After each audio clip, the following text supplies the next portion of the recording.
I'm like most Americans. I agree with some of the things that you and the White House have done on tariffs, disagree with others.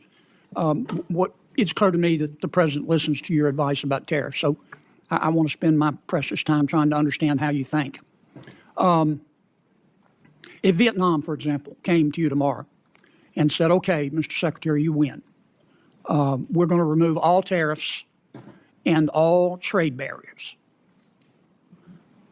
Would the United States please do the same? Would you accept that deal? Absolutely not. Okay. Absolutely not. That would be the silliest thing we could do. Why is that? Vietnam has a $125 billion exports to us and imports from us $12.5 million. And you're thinking, Vietnam exports $125 billion? I'm aware of the figures, but tell me where do they get it from? They buy $90 billion from China, then they mark it up and send it to us. So you're just a pathway of China to us. You wouldn't accept that deal? No, it's a terrible deal. We're the one with money. We're the one with the store. Of course they want us to take down. What's the purpose of reciprocity then? Is reciprocity not one of your goals? Are you telling the president that we shouldn't seek reciprocity? If that's what you're telling him, why are you trying to do these trade deals? What do we want? We want to encourage Vietnam to produce products they're great at producing. But I want to get back to reciprocity. You just said you don't believe in it. You don't accept reciprocity as a goal. What are you negotiating in these trade deals? Why would we open our bank account and their bank account? Why are you negotiating trade deals? You're trying to get other countries to lower their tariffs and trade barriers in return for us lowering ours. That's true for the things that they'll take from us. That's called reciprocity. Of course.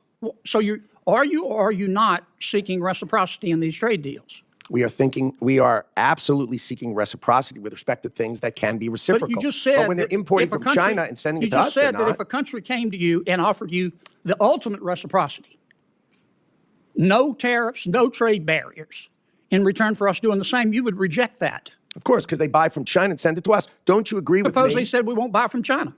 Now we're talking. If it was Vietnam, would you accept that deal? We would consider it. For what things? For what products? Would you want to change? Well, there are certain products we want to reshore. We don't want other people making them. We want to make pharmaceuticals here. Right. We need to protect ourselves from certain things. Let me ask you this, because I'm going to run out of time. Are trade deficits, are you advising the president that trade deficits are always bad in every situation? No. Okay. When are trade deficits good? Trade deficits, for instance, let's say there was a company that had the cure for cancer. Let's call it Cancer Cure. And we were buying it and it was located in another country. We would obviously have a trade deficit with them because they have the only one of it. An example, our technology companies, our great technology companies, we're the only ones with it. So a trade deficit is okay if they're products we really need.